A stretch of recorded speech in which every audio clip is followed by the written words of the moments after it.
Gyventi kūne. Kviečiu atrasti naujų ir pritaikomų būdų pažinti ir puoselėti savo kūną, smalsiai patyrinėti jį per fizinę, psichologinę ir emocinę prizmę. Tinklalaidė kuriama mylintiems sportą, besirūpinantiems savo sveikata ir tokiems kaip aš, kurie nujaučia, kad kūnas gali daugiau nei atrodo ir slepia daugiau nei galime suvokti. Jaunų žmonių tarpe šiuo metu yra beprotiškai daug nerimo. Gyvenu labai šiuo metu intensyviai ir dideliam krūviui, bet aš nejaučiu streso. Ir jis sako, mano laikrodis tokių skaičių nėra matęs, to atsigavimo, recoverio. Kvėpavimas per nosį svarbus visada, 24 valandas per parą. Stebimas tos gentis senais laikais, kur mamos stovi prie lopšių ir uždaro lupytės mažų leliukų, kol jie miega. Turbūt didžioji dalis žmonių yra patyrę arba kažkada per gyvenimą patirs apatinės nugaros dalies skausmus. Tai yra didelė dalis įtakos yra būtent mūsų kvėpavimo. Mes ir taip per daug kvėpuojame, mes hiperventiliuojam. Viskas, ką jums reikia žinoti, yra 4 taisyklės. Sveikinu visus prisijungusius prie naujos tinklalaidės Gyventi kūne. Keičiau pavadinimą daug kartų, gali būti, kad jis ir dar pasikeis. Bet gyventi kūne reiškia labai daug dalykų ir reiškia man pačiai, tikiu, kad ir žmonėms, kuriuos kalbinsiu. Ir vienas iš tų žmonių yra Greta. Labas, Greta. Ačiū, kad atėjai. Labas. Man visada knietėjo daugiau sužinoti apie labai paprastą elementarų dalyką, kurį iki tol mes laikėm visiškai nuo mūsų nepriklausančių procesų. Galvojam, kad kvėpavimas tiesiog yra palaikymas mūsų gyvybės, mes neturim tam įtakos. Bet šiandien pakalbėsim visai iš kitos pusės, pašnekėsim labai plačiai ir paliesim ne tik kvėpavimą, bet ir šaltį. Šiandien iš tikrųjų jaudinuosi, neslėpsiu, galvojau gal atėjus padaryti kokių kvėpavimo pratimų, bet aš manau, kad mes kažkaip išsisuksime, ne? Tau irgi pirmas podcastas, kiek žinau, ir mes galėsim šiek tiek leisti savo nežinoti, pabandysim paimti temas, kuriuose nardom labiausiai, bet nuklysti į lankas visada labai prašom. Labai trumpai apie mane. Aš esu Eglė Zarembė, sveikatingumo ir funkcinio kvėpavimo instruktorė, turiu bazinius pagrindus, kuriuos gavau pas tave, Greta. Ir pati aš tikrai palyginus žengiu tik taip pirmus žingsnius, taikau vieną kitą pratimą savo vedamose treniruotėse, dažnai išgirstu klausimų, tai kodėl reikia kvėpuoti per nosį ir bandau paaiškinti, kartais irgi taip iki galo savim nepasitikiu, tai manau, kad šiandien paliesim viską. O tu pati, Greta, esi oficiali ir sertifikuota Wim Hofo metodo bei Oxygen Advantage funkcinio kvėpavimo instruktorė, kineziterapeutė ir sveikatingumo specialistė, jau beveik 10 metų gerinanti visuomenės sveikatą. Greta įkūrė sveikatingumo erdvę Move to Move bei yra sveikatingumo ir trenerių rengimo mokyklos Active Training vadovė. Aš galvojau, ateidama čia nuo savęs dar pridėsiu taip. Greta dar yra žmogus, kuris miega užsiklijavęs burną ir žmogus, kuris nardina kitus žmonės į ledinį vandenį. Šitas man labai patinka. Jo.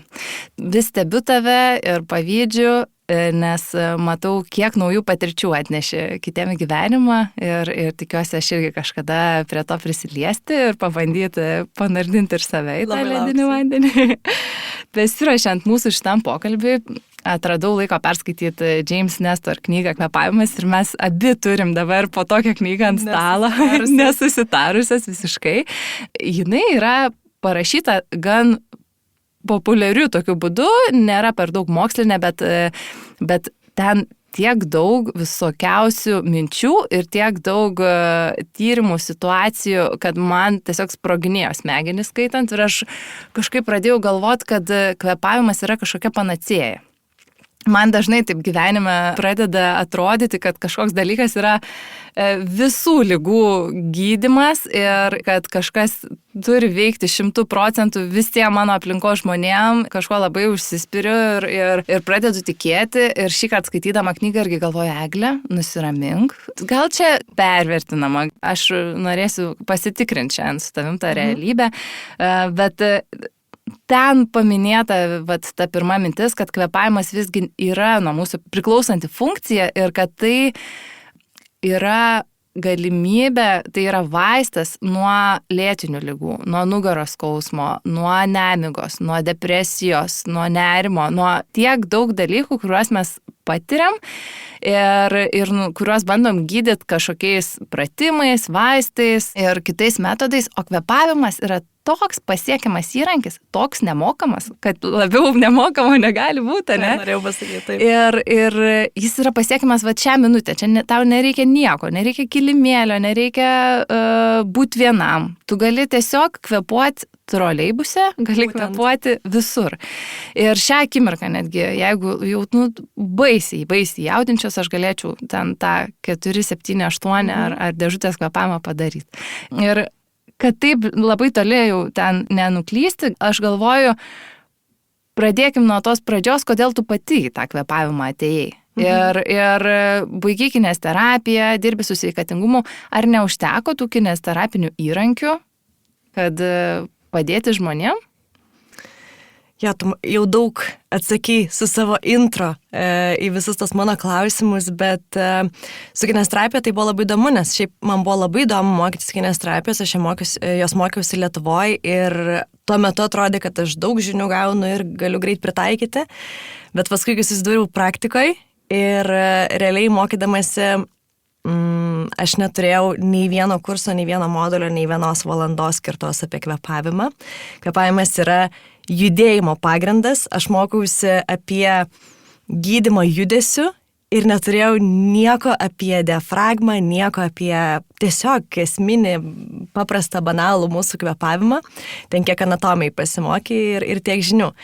Ir kai pradėjau treniruoti žmonės vienas ant vieno asmeninėse treniruotėse sporto klube, aš pastebėjau, kad žmonės pas mane jau su laiku, aišku, ateina ir išsilaiko ne dėl to, kad jiems ten mažiau nugaras skauda, kas būdavo irgi vienas iš variantų, bet vis tiek didžioji dalis mačiau, kad prisiriždavo psichologiškai ir jie eidavo į tas treniruotės kaip terapiją kokią. Aš vis laiką esu tokia, kur aš nenoriu pririšti žmonių prie savęs, man svarbu jas išmokyti, kad jeigu aš nebūčiau šalia, jie galėtų išeiti ir daryti tos dalykus be manęs. Ir aš bandydavau ieškoti tų būdų, tai kaip čia tiem žmonėm padėti, kažkaip jau iš tos psichologinės pusės. Aš jau nelendu į psichologiją, čia yra specialistų sritis, bet matau, kad reikalinga, kad kažkaip galiu labai gražiai integruoti tas asmenines treniruotės ir truputėlį psichikos sveikatos dalykų, nes jaunų žmonių tarpe šiuo metu yra beprotiškai daug nerimo, beprotiškai daug panikos atakų. Aš kaip tik su savo kolegomis vyresniais, dvigubai už mane vyresniais kalbėjau ir jie negalėjo patikėti, sako, mūsų tarpe mes net nebuvom girdėję, kad tokie dalykai kaip panikos atakos vyksta, o aš sakau, mano aplinkoje, bent jau Vilniui, tai yra kas antras patiria kažkokius tai nerimo pasireiškimus.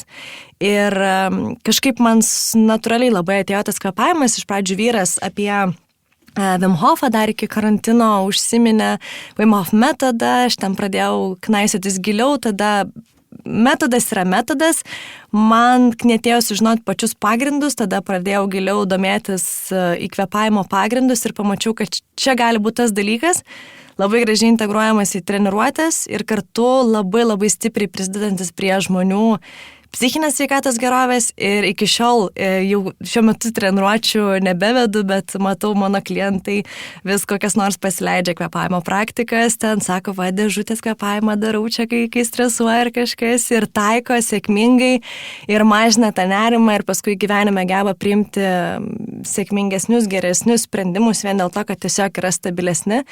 Tai, man atrodo, čia labai, kaip ir sakai, nieko nekainuojantis, nuostabus metodas, bet labai gaila, kad anksčiau apie jį nesužinojau, bet labai džiaugiuosi, kad dabar turiu visas galimybės toliau gilintis čia.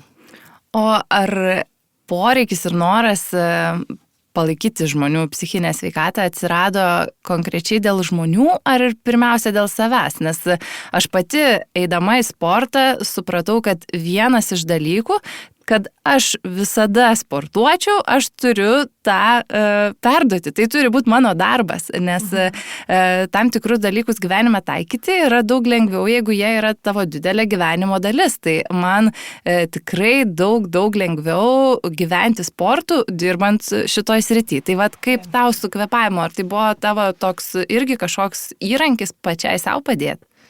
Aš labai gilą neturiu tos istorijos, nesu tokia įdomi žiniasklaidai, nes neapverčiau savo gyvenimą aukštinkojam su kažkokiu tai metodu ir negaliu sakyti, kad čia man išgydė visas mano ligas. Nepakilai iš pelenų, įkvėpusi. Neturiu tokios istorijos, tai nenustebinsiu kažko labai, bet aš iš principo esu toksai ganėtinai sąmoningas žmogus, jeigu esu jau sveikatingumo srity, kad ir kur knaisiuos, kad ir kuo domiuosi, aš vis stengiuosi integruoti kažką tai pas save. Tai aš labai greitai pajaučiau to kvėpavimo naudą. Dažniausiai aš jo netaikau tokio, kad atsisėsti ant kilimėlio ir zen ten medituoti, kvėpuoti. Kartais taip darau, bet tai nėra toksai mano būdas. Aš daugiau remiuosi tą tokį kaip sąmoningą kvėpavimą ir daugiau analizavimą to kvėpavimo nuolatos. Ir jeigu aš jaučiu, nežinau, nerimą, stresą, aš grįžtu prie savo kvėpavimo, pasižiūriu, kaip kvėpuoju, gal galiu šiek tiek pasikoreguoju ir tai man padeda tiesiog važiuoti, draivinti per gyvenimą, ypač turint didelį krūvį. Aš jaučiu, kad gyvenu labai šiuo metu intensyviai ir dideliam krūvį, bet aš nejaučiu stresą. Aš pakankamai sėkmingai einu per tos dalykus, kur, nežinau, mano vyras dabar žiūri mane ir jis jau stresuoja vien žiūrėdamas. Tai vat gal man tas labiausiai pasijaučia, kad aš tiesiog gerai jaučiuosi ilgą laiko tarpą ir man pavyksta nesudegti, nes aš viską, taip protingai susidėlioju. Tai, aišku, prisideda dienos režimas, fizinis aktyvumas, daug visų kitų dalykų. Tai čia jau yra labai daug, nes mes visi norim labai daug nuveikti kiekvieną dieną. Ir lėtinis stresas tai yra toks new normal, atrodo. Bet gal tuomet, jeigu neturi, žinai, tos išsprogdinančios istorijos, kaip pakilai iš pelenų, tai gal iš tavo klientų, tavo artimų žmonių tarpo, kurie pradėjo taikyti kvėpavimą tam, nežinau, profilaktikai, gydymui ar panašiai, gal yra kažkokių įdomių istorijų, kas pasikeitė? Dabar kaip tik pati pirma, kuri šauna į galvą, tai visai nesiniai turėjo konsultaciją su tokia jauna mergina ir jos mama šonė buvo, mes tokią nuotolinį skambutį turėjom ir daug čia neišsiplėsiu iš to istorijai, bet šita mergina labai vargsta su kvėpavimu, yra tokia, kaip ir, galim sakyti, priklausomybė, žinai, purkštukams į nosį, kur atkimšinėja nosį, tai natūraliai tu neišsimiegi, kai yra nosis užkimšta, tada neturi niekada energijos, tada nuolatos irgi nėra dėmesio koncentracijos, toks visiškai nesurinktas žmogus į vietą ir migrenos ir baisus tokie dalykai, nugaros skausmai ir taip toliau. Ir mes susiskambinom tą pirmąjį kartą. Sako, aš jau neatsimenu, ką reiškia kvėpuoti per nosį ilgą laiko tarp. Ir čia, kur tu prieš tai sakei, jeigu užsikimš nosis čia be kvėpuojant, padarysim tą vieną savo pratimuką atkimšimo. Ir mes padarėm šitą pratimuką su ją nuotoliu. Ir jinai sako, aš galiu kvėpuoti, aš galiu įkvėpti. Ir jos mama sako, o Dieve, stebuklas kažkaip. Sako, mums nei vienas gydytojas nepadėjo, mums jokie purkštukai, jūros ten vanduo, ar kad ir kas ten bebūtų, nieks nepadėjo. O čia vieną pratimuką 3 serijas padarė, jau gali kvėpuoti. Aišku, kurį laiką tu turi tai nuolatos atlikinėti, kol vėl nosis pripras kvėpuoti, bet man šitą tokia atrodo, kaip greitai gali padaryti įtaką kvėpavimas. Ten aišku yra ir ten visokių kitų istorijų. Turiu ir vieną sportininką, kuris pradėjo klijuoti lūpas naktį miego metu. Ir jis sako, mano laikrodis tokių skaičių nėra matęs, to atsigavimo, recoverio, kokius dabar turiu, bet vis tiek man ta akimirkos istorija, man atrodo tokia labai įkvepianti, kad čia ir dabar nieko nekainuoja. Aišku, reikia truputėlį būti sąmoningu, kad prisiminti, kad taikyti visą tai, bet, nuostabu. Čia kaip ir viskas, ko netaikai. yra nulio vertės, bet priėjom jau truputį prie to lūpų užsikliavimo naktį. Ne? Aš kaip pirmą kartą buvau pas tave mokymuose, tu šitą pasakyti, tai manęs vos neištiko tas panikos priepuolis tada. Aš pamačiau jau Greta traukė iš stiklainiuko tos teipus kineziterapinius ir sako, užsiklijuosim burną, pabūsim 15 minučių, kol aš kalbėsiu. Galvojau, labai Greta nori, kad mes jos klausytume dėmesingai, tai dabar užklijuosis jam burnas. Ir sako, ir aš taip miegu. Ir man toks, ką? Aš galvoju, tai tu uždusi. Mano pirma mintis buvo, kad tai yra neįmanoma, bet aš dabar pati tą darau. Šiąnakt miegau užklijuotą burną. Gaila, nelabai pajaučiau naudos, nes vaikas kėlėsi 30 kartų naktį, tai taip. Žinai, kartais ne visos aplinkybės susidėlioja, bet yra buvę naktų, kai aš tikrai... Nežinau, jeigu kažkas išmatuotų, tai bent jau mano nuotaikos lygis kitą rytą, tai tikrai labai aukštas ir atrodo tokia smulkmena, bet ir gąsdinanti, nes pirmą kartą, kai pabandžiau, tai aš po 15 minučių gal nustėmiau tą teipą nuo lūpų ir jau man atrodo, kad aš negaliu, čia tokia klaustrofobija net kažkokia savotiška. Taip gali pasijausti. O vat paskui po truputį, aišku, būna, kad ant plaukuose kažkur randu vidury nakties. Taip. Tai apie tą kvėpavimą per nosį naktį. Kodėl jis yra toks svarbus? Kvėpavimas per nosį svarbus visada, 24 valandas per parą, tik tais nakties metu mes negalim to kontroliuoti. Ir labai tikėtina, kad atsigulsim ant nugaros, tiesiog natūraliai ta burna mūsų prasižios, tada prasideda knarkimai, galbūt kažkam miego apnėja, kuomet kurį laiką tu nekvepuoji miego metu, kas natūraliai sutrukdo poilsį ir tu nepailsėjęs. Žodžiu, miegas yra svarbiausia mūsų iš principo dienos dalis, paros dalis, lygiai taip pat ir sportininkam recoveris, atsigavimas yra svarbiau negu pačios treniruotės. Tai jeigu tu turi gerą miegą, tu turi visą gerą savo dieną ir visą gerą savo sveiką gyvenimą, bet tas mūsų dažnai kvepavimas per burną, čia galima vardinti, kodėl tai yra blogai, nes nosis iš principo yra skirta kvėpavimui, burna skirta valgymui, šnekėjimui ir nosis turi daugybę funkcijų nuo šildymo, tarkim, ypač dabar vėsiu oru, kai mes einam į lauką ir kvėpuojam burna, tai tiesiog visas tas šaltas oras tiesiai keliauja į plaučius, o nosis šildo, filtruoja, valo tą mūsų visą orą ir ten išsiskiria daug visokių, ten jau biochemijų, biomechanikų visokių vyksta, tai naudos yra be galo be krašto, čia labai stipriai neišsiplėsiu, bet naktį mes praleidžiam miegodami, 8 vidutiniškai valandas, tai yra trečdalis mūsų visos dienos. Ir jeigu tas 8 valandas yra kvėpuojant pro burną, kas yra absoliučiai nenaudinga, o žalinga, tai turim, ką turim. Tai vien pakeitus tą trečdalį, nes tiesiog nesąmoningas dalykas, tu nenori, nesukontroliuosi šito reikalo be lipduko. Ta lipduką irgi galima taip užsiklijuoti ne per visas lūpas, per truputėlį, kad jeigu kas, tu drąsiai gali įkvėpti per burną, jeigu reikėtų, jeigu kažkas netyčia nutiktų. Tai irgi tai nėra toksai jau labai paniką kelintis dalykas, bet pasitreniruoti visą laiką siūlau prieš tai, dienos metu, pasivaikščioti namuose, pasižiūrėti, kaip jautiesi, kad vis tiek būna visokių žmonių, tai kad jautresnis žmogus tikrai netyčia nesupanikuotų bet kokiu atveju mūsų kūnas protingas, mes jeigu reikia nusiplėšim nakties metu. O ar yra kažkokių kontraindikacijų, kad kažkokie žmonės negali ir tegul net nebando klijuoti lūpų naktį? Ko gero, čia pirmas dalykas, kurį turėtų ir galėtų daryti visi. Čia ir net stebimas tos gentis senais laikais, kur mamos stovi prie lopšių ir uždaro lupytės mažų leliukų, kol jie miega. Tai čia visų dalykas. Tik dabar yra naujas tyrimas išėjęs, irgi pavasarį, man atrodo, šiemet išėjo jisai, kuris sako, kad rekomenduojama neklijuoti lūpų pilnai nuo kraščiuko iki kraščiuko, nes jeigu tu turi miego apnėją, tai tą sutrikdymą miego metu, kai tu nekvepuoji kurį laiką, tai kartais tai fiziologiškai noris tokį padaryti. Aha. Tai per lūpas turi išeiti tas oras, jeigu netyčia yra miego apnėja, tai tada geriau tiesiog klijuoti, tarkim, nuo viršutinės lūpas iki apatinės, bet ne per visas lūpas, o šiaip daugiau jokių kažkokių kontraindikacijų šiai minutį nėra. Gal rytoj sužinosim, bet šiai minutį dar neteko girdėti. Mhm. Aš irgi iš tų žmonių, iš tų mamų, kur stebi vaiką miegantį ir uždarinėja burną po šitos knygos skaitimo.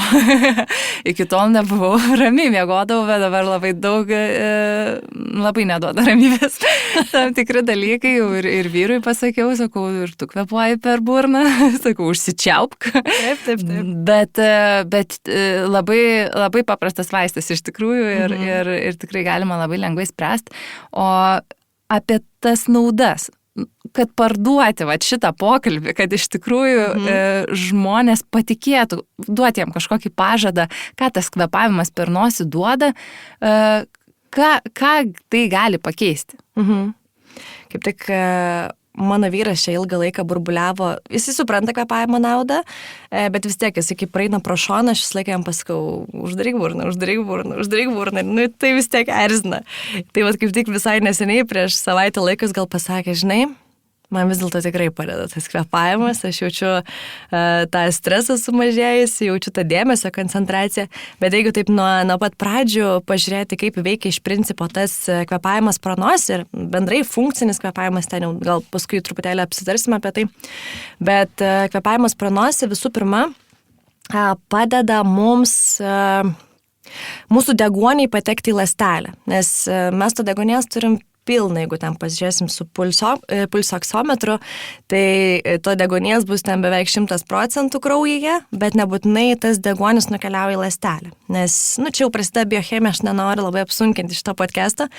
Jeigu tas deguonis nenukeliauja į ląstelę, jis nenukeliauja tada, kai mes hiperventiliuojam, dažnai kvėpuojam ir ypač burna tą darom. Pasikeičia rūgščių, šarmų pusiausvyrą mūsų kraujyje ir tas deguonis tiesiog važiuoja su hemoglobinu mūsų kraujyje, bet nenukeliauja į ląstelę. O ląstelė yra visas tas mūsų energijos fabrikėlis. Ten gaminasi ATP yra naudojama energijai, ar tai tu bėgsi sprintą, ar tu bėgsi maratoną, ar tai tiesiog gyvensi gyvenimą.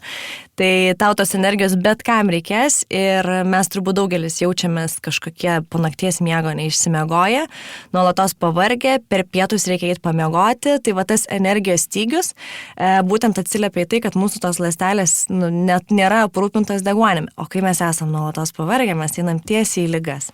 Tai yra nuolatinis stresas, lėtinis toksai stresas, pradedam nuo peršalimo, nuo dažno peršalimo, žinau pilna žmonių, kurie tiesiog non-stopus sirguliuoja tik tai truputėlį atvėsus orams, žiemą, rudenį.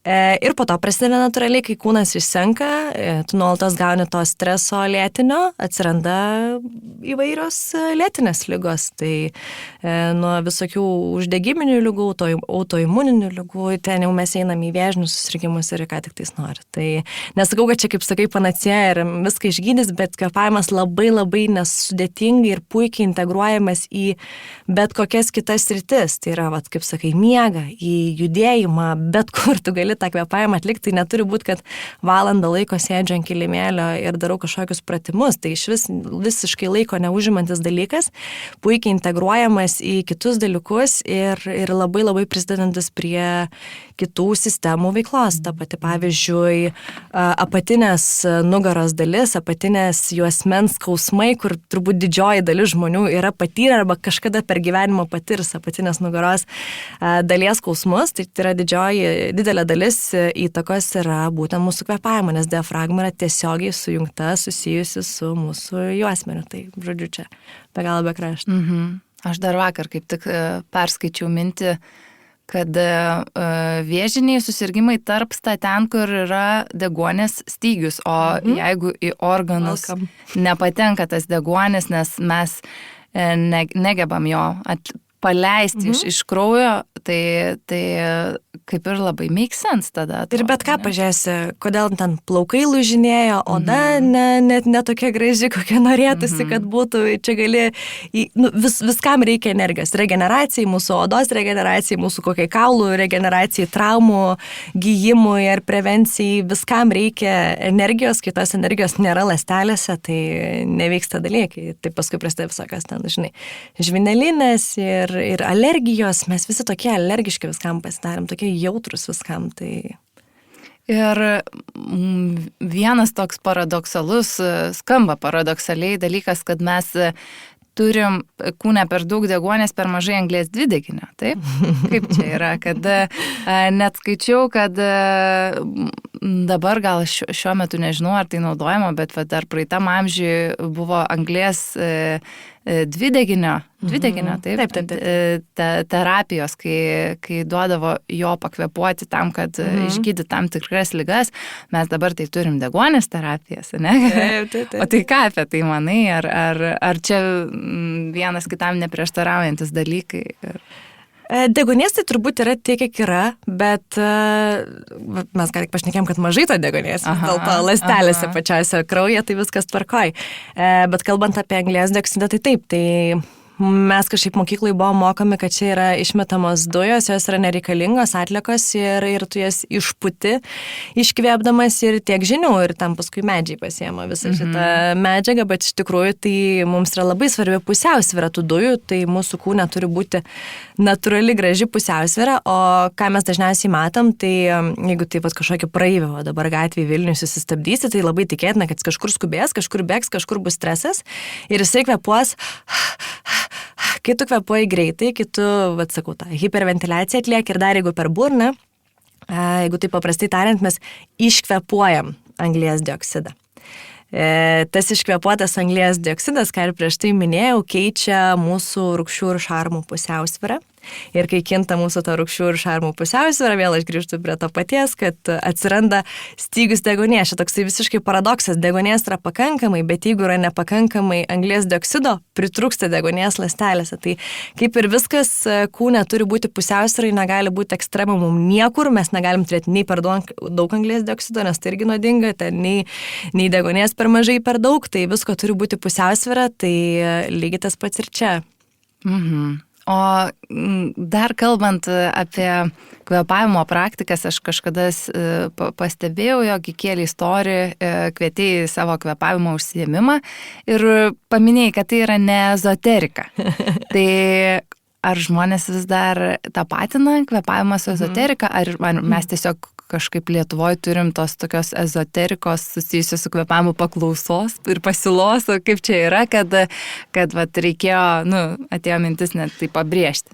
Aš visą laiką sakau, jeigu tau padeda, nesvarbu kas, placebas tai būtų ar kažkoks dalykas, liuks valio taikyk, čia labai nuo žmogaus turbūt priklauso. Jeigu tau padeda ezoterika, aš visiškai nieko prieš.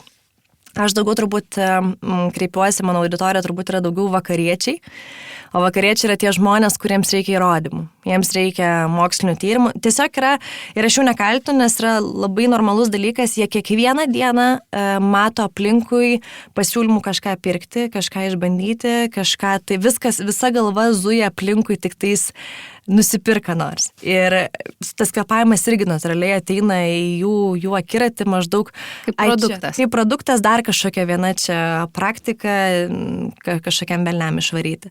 Tai aš visą laiką sakau, būtent stengiuosi vakariečiam tai pritaikyti, nes kvėpavimas toli gražu, funkcinis kvėpavimas, tai nėra nauja kažkokia praktika, ten jau tūkstančiais metų yra taikoma daugiausia, aišku, rytuose ir mes kažkaip matom bent jau. Ne tik galiu sakyti, Lietuvoje ir Europoje, gal ten vakarų Europoje jau truputėlį lankščiau visas tas dalykas vyksta, Lietuvoje dar truputėlį konservatyviau, bet mes vis dar matom, kad, čia jogų, čia būtinai reikia smilkalą užsidegti, ten kvapuojant ir panašiai. Tai va aš bandau truputėlį pasiekti tą vakariečių rinką, išsklaidyti tuos smilkalų dūmus ir pasakyti, žiūrėkit, čia nieko tokio mandra nėra, aš stengiuosi labai viską fiziologiškai aiškiai paaiškinti, parodyti kažkokius mokslų grįstus tyrimus, kad tie žmonės tik išbandyt. Aš sakau, stengiuosi jų neprisirišti prie savęs, mano tikslas, jūs pažiūrėkit, koks čia geras įrankis, jums užteks sužinoti kelias taisyklės ir jūs taikykit ir žiūrėkit, kaip jūs gerai varysit gyvenimą. Be streso.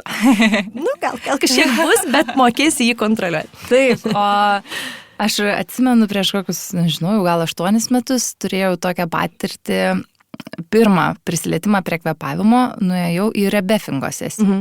Ir atsimenu, kad buvo labai keista, palėtė mane ne tik fiziškai, bet ir emociškai, pradedant nuo to, kad laužė pirštus, tas toks jausmas, kai pradėjo kai labai daug deguonės turbūt įkvėpavau, paskui pradėjo darytis karšta, šalta, kažkaip labai daug keistų pojūčių, galiausiai kažkokia emocinė iškrova. Paskui buvo ir atsipalaidavimas pačioj pabaigoje toks apdovanojantis, bet ten tikrai buvo didžiulė hiperventiliacija. Ir aš galvoju dabar, Greta, aš savo nepakenkiau tada. ir aš nenoriu, gal kad mes kažkaip kažkurią kvėpavimo rūšį nustumtume į šoną, bet tiesiog, kokia tavo nuomonė apie tas hiperventiliacijas ir tokius. Tai kaip tu ir sakai, jauti visokius pojūčius, ten pirštus traukia ir panašiai, tai kažkas gali tai apibūdinti kažką magiško, ten, nežinau, valasi demonai tavo kažkokia iš kūno, bet visa tai yra paaiškinama fiziologiškai, ten kažkur susitraukia kraujagyslės, kažkur trūksta deguonies, maisto medžiagų, čia nėra toks jau sudėtingas visas mechanizmas, bet jeigu taip žiūrėtumėm į taisyklingo kvėpavimo metodiką, pagrindus, kaip turėtų tas kvėpavimas atrodyti mūsų kasdienai ir kaip turėtų vyrauti, tai šiuolaikinio žmogaus kontekste hiperventiliacija neturėtų būti tas dalykas, kuris turėtų dominuoti, nes mes ir taip per daug kvėpuojame, mes hiperventiliuojam, nes streso metu natūraliai įsijungia simpatinė nervų sistema, kuri aktyvina tą mūsų kvėpavimą, nes kūnui atrodo, kad tu bėgi nuo vilko visą laiką ir jam visą laiką reikia būti tokioj įtampo ir parengti. Bet vėlgi, grįžtam prie tos pačios pusiausvyros, kad mums reikia išlaikyti pusiausvyrą, mums reikia ir kažkada nurimti. Tai tas hiperventiliacinis mechanizmas, jisai labai stipriai iššaukia, tiesiog įjungia simpatinę nervų sistemą. Tai yra ta mūsų kovos būsena, tai jeigu aš ką tik iš ofiso ir taip ten kovoju už savo būvį, atėjau ant kilimėlį ir dar valandą dar stipriau turiu kovoti, tai tada kvestionuojamas dalykas. Bet jeigu tu sugebi kasdienos metu išlaikyti tą taisyklingą kvėpavimą, tai reiškia, tas kvėpavimas išlaikas, viskas, ką jums reikia žinoti, yra 4 taisyklės. Kvėpavimas per nosį, lėtas kvėpavimas diafragma ir toks ramus, švelnus kvėpavimas. Jeigu tu sugebi visą tai išlaikyti savo kasdienai, kodėlgi ne? Drąsiai galėti bandyti. Lygiai taip pat aš esu Wim Hof metodo atstovė ir tenais irgi yra dalis hiperventiliacijos, dalis oro užlaikymo, kas yra visiškai stresą aktyvinantis dalykas, bet čia jau gali iš kitos pusės pažiūrėti tą stresą, nes laikinas trumpalaikis stresas, tarkim, kaip mes iššūkiam Wim Hof metodą arba rebefingo metu, jisai mus stiprina. Jisai mūsų supurto, kaip ir mes sakom, lipam į eketę, tai toks yra tarsi supurtimas, nes mes jau nebeturim tokio rimto adrenalininio potyrio savo gyvenimuose, dažniausiai tai yra toksai lėtas nuolatinis stresas. Tai tas kažkoksai supurtimas kvėpavimo ir lindimų į eketę, tai yra stiprinantis efektas, bet jeigu tu tą darysi 24 valandas per parą, tai yra jau labai labai stipriai silpninantis ir į ligas vedantis. Tai čia kaip pažiūrėsi. Jeigu jau perėjom prie Wim Hofo, kaip atėjai iki tos šalčio dar terapijos ir apskritai papasakok šiek tiek apie patį metodą daugiau, nes jis yra dabar ganėtinai ant bangos, bet aš nebejoju, kad visą laiką atsira žmonių, kurie dar nežino arba bent jau nėra bandę. Vakaruose Europos vakaruose, tai čia jau labai labai labai populiarus metodas, į Lietuvą jis dabar, sakyčiau, dabar jau tokia didesnė banga ateina. Wim Hof metodas tai iš principo yra Olando sudarytas, negaliu sakyti, kad sukurtas, nes irgi iš jo patirties, iš praktikų gimęs metodas, kuomet taikomas kvėpavimas, toks intensyvus, hiperventiliacinis metodas, tada taikoma kažkokia šalčio praktika, tai visiškai nesvarbu, kokia ar tai ledo vonia, ar tai šaltas dušas, ar tai lindimas į eketę, tiesiog būtent sąsaja su šalčiu. Ir ko gero svarbiausia dalis tai yra nusiteikimas, mindsetas, nes be to nusiteikimo neišlips iš lovas, nenueisi tą šaltą savo dušą rytinį, ar nenueisi ant kilimėlio pakvėpuoti. Tai labai man graži šita praktika ir metodas, o aš ją atradau, tai man vyras taip užmetė kažkada prieš karantiną, sako, žiūrėk, yra toks keistuolis, frikas Wim Hofas, pažiūrėk, aš jisai toks. Ir aš pradėjau čekinti, aš laiką, kai kažką žiūriu, man reikia iki galo išsižiūrėti, aš nenumetu taip dalykų, tai pas mane ir kompiuterį tabų yra pilna atidaryta, nes man reikia dar juos išžiūrėti visus, bet tiek laiko neturiu. Ir pradėjau domėtis, pabandžiau aš jo tą kvėpavimą. Nieko nesuprantu, kas tenais darosi, aš užmigau per tą kvėpavimą, dar ten kažkas tai vyko. Gerai, bandau išeiti tą šaltą dušą. Šalta, faina, kodėl jisai taip daro, nes jis ten turi 26 pasaulio rekordus ir ten crazy dalykų visokių padaręs ir aišku išgyvenęs labai sunkia savo žmonos netekti ir ten daug visokių tokių dalykų. Ir galvoju, ne, aš pasigilinsiu labiau ir aš paskui nuvažiavau pas Wim Hofą į stovyklą. Pas jį patį, jo. Ispanijai vyko stovykla, beveik savaitę laiko. Ir tada aš supratau, apie ką čia yra, kad labai gražus metodas, toksai labai apie bendruomenę yra, čia nėra apie ego, apie skaičiukus, apie buvimą tam vandenį ilgai, arba ten, nežinau, būti kažkokiu stipriu ir neįveikimu žmogum.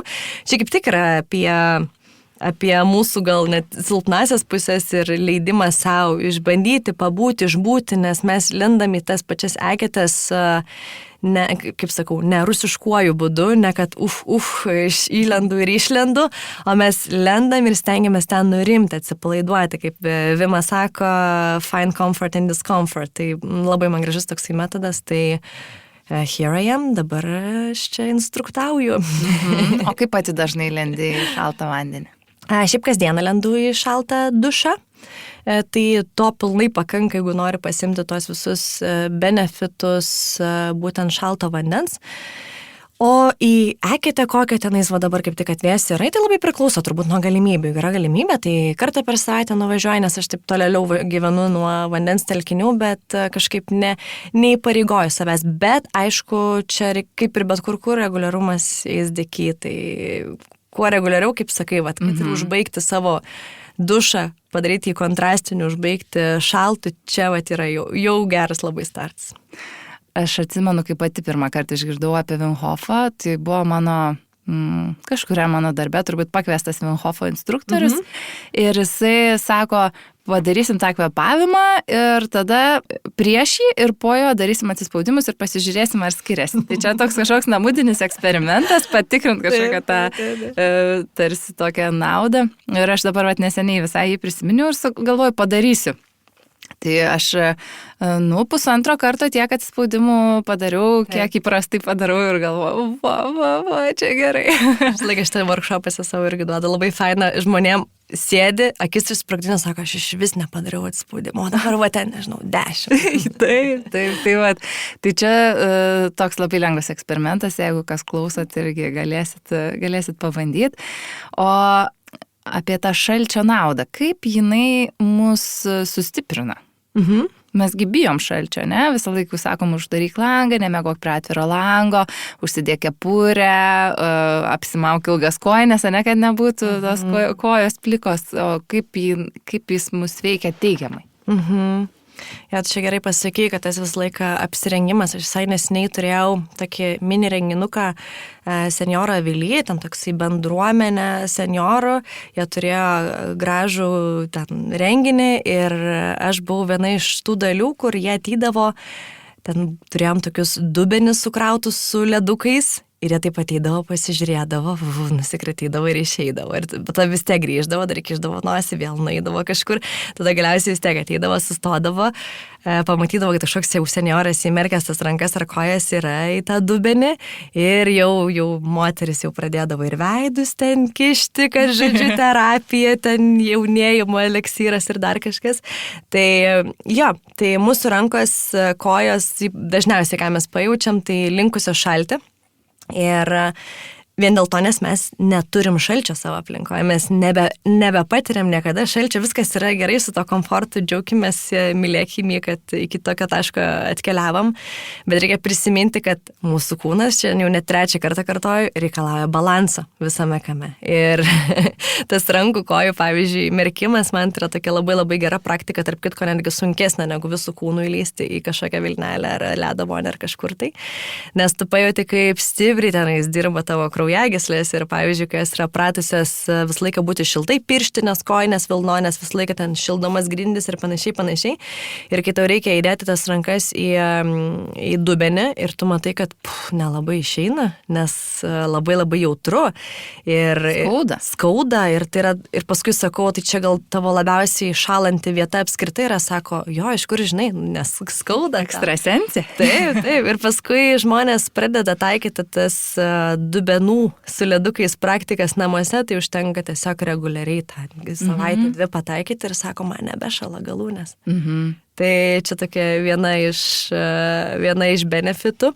Čia galim žiūrėti nuo fiziologijos iki psichologijos, nes tai veikia ir mūsų nervų sistemą, išsiskiria be galo dideli kiekiai noradrenalino, dopamino, dopamino mes dažnai ieškom telefonuose, scrollindami, tai tu gali tą dopamino gauti šaltam duše labai greitai, akimirksniu, kas prisideda prie mūsų depresijos valdymo, nes iš principo Wim Hof ir buvo pagrindinis tikslas, nes kadangi jo žmona išėjo iš šio pasaulio turėdama pogimdyvinę depresiją, tai jo ir buvo tas pagrindinis tikslas, kad aš padėsiu savo praktikom, man tai padėjo išgyventi netektį ir aš padėsiu savo praktikom žmonėm, kurie turi depresiją, kurie turi kažkokius panikos, nerimo simptomus, įveikti visas tas kliūtis, būtent taip tampant stipresniais ir dabar yra daugybė visokiausių įrodymų, kaip tai padeda biochemiškai, kai išsiskiria įvairios medžiagos, kaip tai padeda mūsų nervų sistemai, kaip tai stiprina mūsų, negaliu sakyti stiprina, gal taip optimizuoja mūsų nervų sistemą, nes visą laiką stipri irgi negali būti, turi būti balansas. Čia šios dienos žodis, man atrodo, šiandieną. Tai tos naudos yra nuo fiziologijos iki psichologijos, tiek ta mūsų visa kvėpavimo sistema, tiek visos mūsų kraujagyslės, nes kraujagyslės yra tie patys raumenys kaip ir mūsų kūne, tai jos turi dirbti, o 50% ir daugiau pasaulio žmonių miršta nuo širdies ir kraujagyslių sistemos ligų. Tai yra kosmosas. Tai yra, reiškia, neturim fizinio aktyvumo, turim stresą ir taip toliau.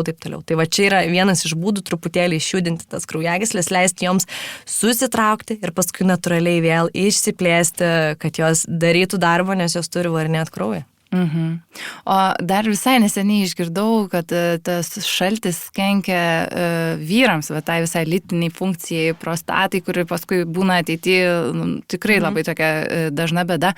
Ar yra iš tikrųjų kažkokių tyrimų atlikta, kad nerekomenduojama gal kažkiek laiko būti, ar kažkuriai lyčiai labiau ar mažiau pavojinga? Aš domėjausi šituo, bet pati asmeniškai neradau, kalbėjau ir su viena ginekologė, kuri irgi domėjosi šitą temą, bet sako, aš irgi jokių tyrimų tokių kaip neturiu, kad konkrečiai įlysi šaltį ir tą pablogės. Tas metodas, kurį mes taikom, jis yra labai stipriai apie sąmoningumą.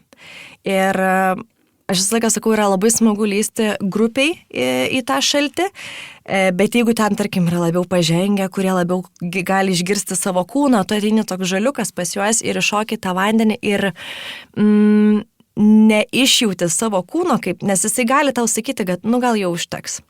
Ir jeigu tu išbūni ilgiau negu reikia, tada visko gali būti, tu gali peršalti ir persistengti, dėl to aš laiką sakau, čia ne apie skaičius, nesistatykit laikmačių, nes nebūkite 10 minučių ir panašiai, čia ne apie tai.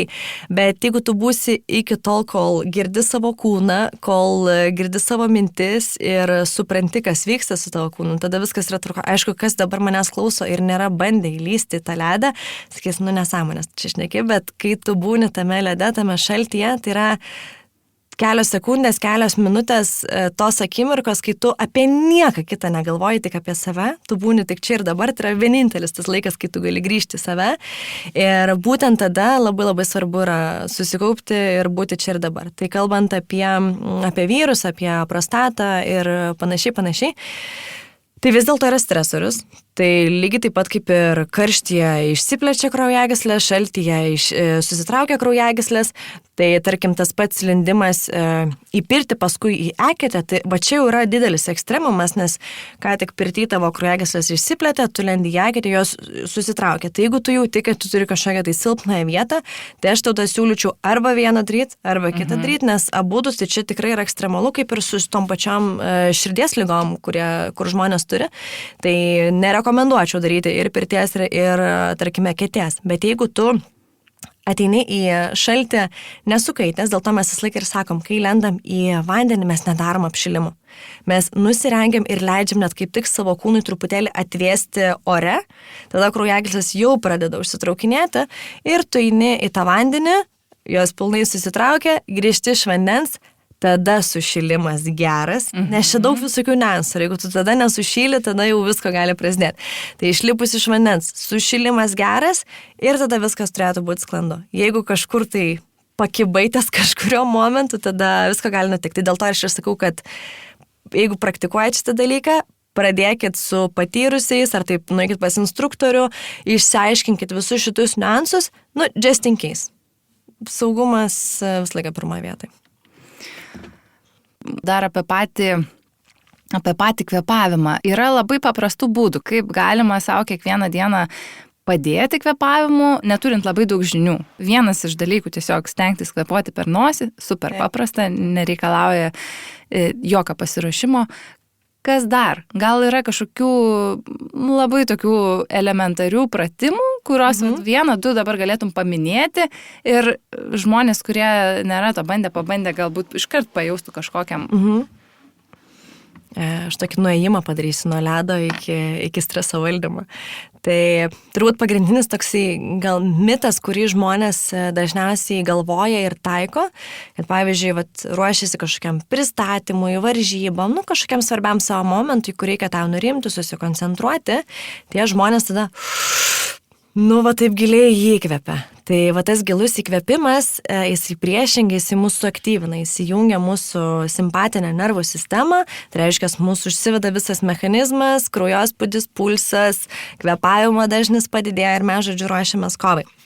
Jeigu mums reikia nurimti ir susikoncentruoti, mums reikia daryti priešingai. Tai reiškia, mes turim akcentuotis į tą lėtą, ilgą iškvėpimą. Tai tas lėtas, ilgas iškvėpimas, jisai natūraliai mums padės ir sumažinti kvėpavimo dažnį, nes daugelis, čia kaip vedu kvėpavimo praktikas ir mes pasitestuojam, tai žmonės ateina su kvėpuojantis 20 kartų per minutę, kas reiškia, kas 3 sekundės.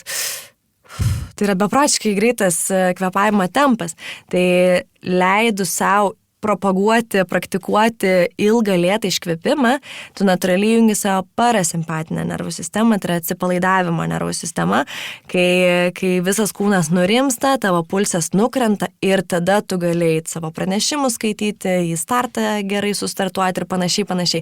Ta patį mes darom ledo vonioj, mes akcentuojamės ne į kvėpimą, ką norisi daryti, kai tu esi vandenį, gaudyti orą, mes akcentuojamės į lėtą iškvėpimą, tai irgi čia be kvėpavimo nosimi aš turbūt akcentuočiau pagrindę lėtą kvėpavimą ir akcentuojant iškvėpimą. Tai sėdi ofise, aš irgi dažnai kažkokį skambutį rimtesnį turiu dar kažką ir jaučiu, kad pulsas kyla, tai ką tu darai, nieks nemato, nieks negirdi, ten nereikia medituoti ar kažkaip skaičiuoti labai stipriai.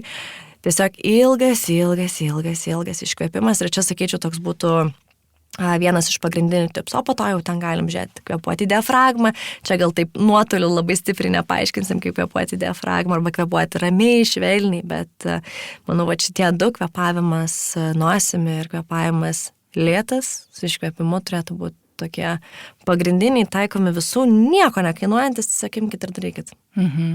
Aš net mūsų pokalbio metu 10 kartų turbūt taip lėtai, tyliai iškvėpinėjau, nes pagaudavau save, kad jau jaudinuosi, galvoju, ar čia visko paklausiu, ar nieko nepamiršau.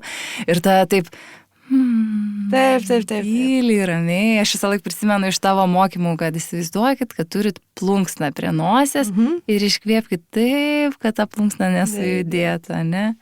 Taip. Taip, dar vienas dalykas, ko norėjau paklausti.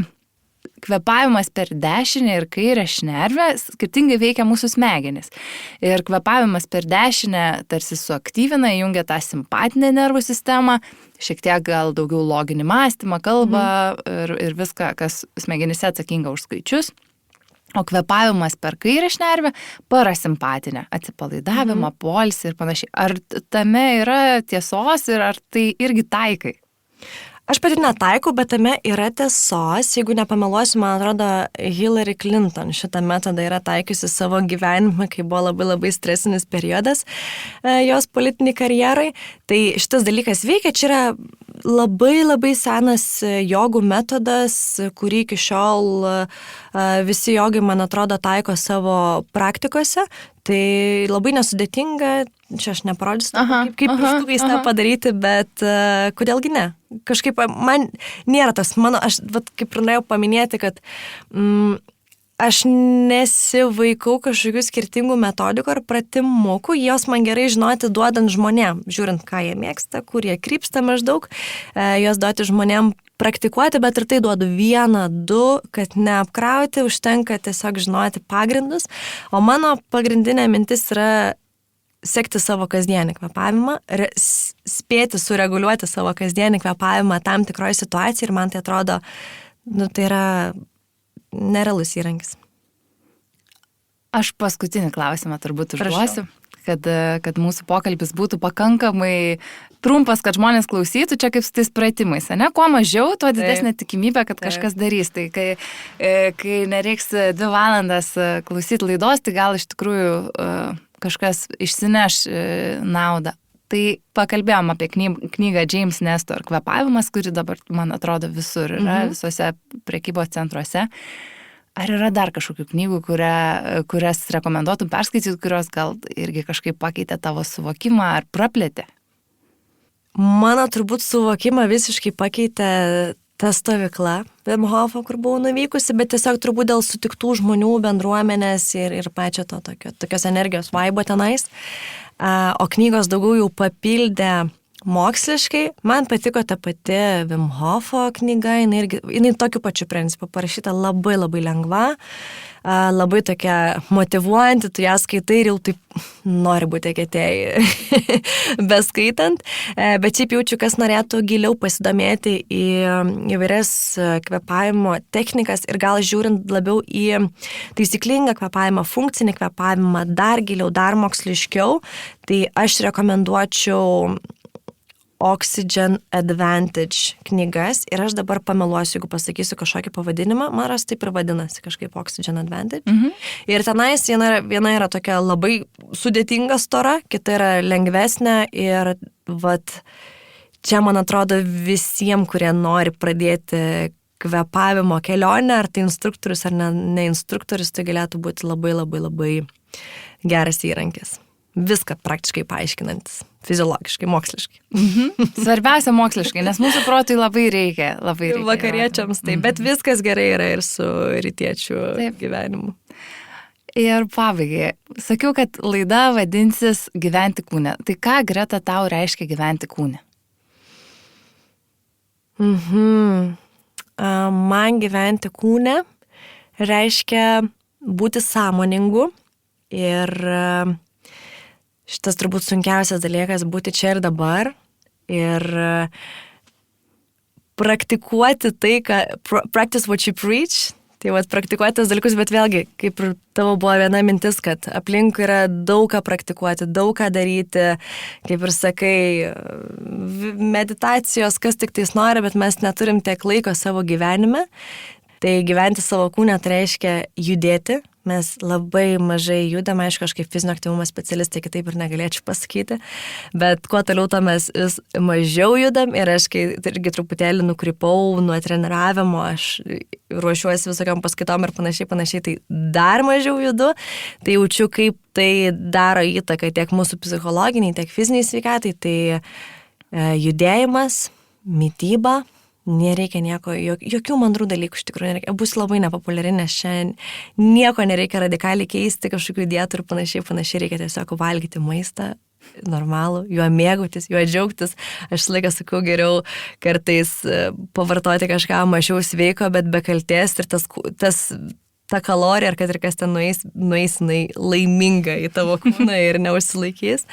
Ir streso valdymas, nes šitą mums labai prireiks ir kuo toliau to labiau prireiks ir tas streso valdymas pas kiekvieną gali būti labai labai skirtingas ir įvairus, tai kad ir kas jums veikia.